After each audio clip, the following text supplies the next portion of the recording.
अहिड़ी मां बस जेका रब जी रज़ा ॾाढो चङो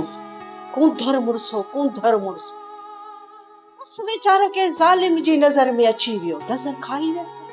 वो करे चॼोसि वीचारे तो अल्लाह समझ बेनीमस जेको चाहे सोई थे हाँ बराबर रब जी जोड़ आहे तू जेको चाहे करे सघे तो बंदो छा थो करे सघे कुछ बि न बेवस आहियूं लाचार आहियूं अदी भाभी तो सां केड़ो अंदर जो हाल हो रही तू पाण हिक मां है समझी सघे थी हर मां के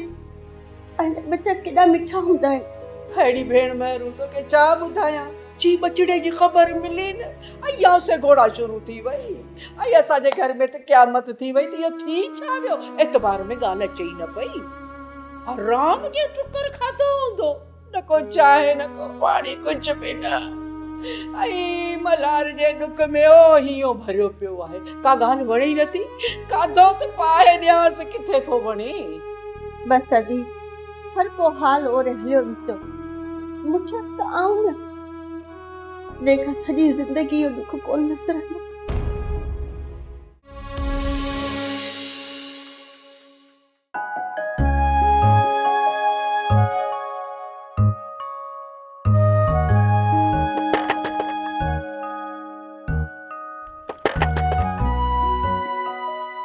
बानो ओ बानो थी बानो जी बाबा जी जी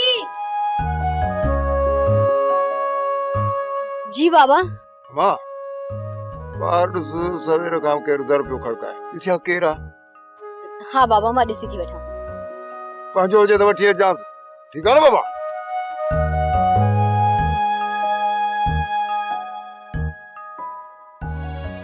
जी अरे मां साथ सारंग तू हाँ मां साथ मिठी जात मां आया इते बिहारी बीठी हूंदी है या अंदर भी वठी हलंदी न न एड़ी का गाल है अच अंदर अच या भी का पुछण की गाल है मां साथ अदा गुलाम रसूल तोखे ॾिसी ॾाढो खुश थींदो पर मां साथ इहो तो बुधाए दुबई खां कॾे मोटियो आही सिधो हेॾे हली आयसि सोचियमि त चार से जवां सां गॾु गुज़ारियां पोइ पंहिंजे ॻोठ हली वेंदसि हूअं बि अम्मा खां पोइ इन ॻोठ में मुंहिंजो इंतज़ार करण वारो मां साथ केरु आहे बस कर मां साथ इंदे शर्त दुख वारियूं ॻाल्हियूं शुरू करे छॾी मां साथ इहो पोड़ो केरु घर में विहारियो थो बिरादरी ता सॼा पोड़ा मां सुञाणींदो ही वरी केरु आहे वेरुन जी वस्ती वेरुन जी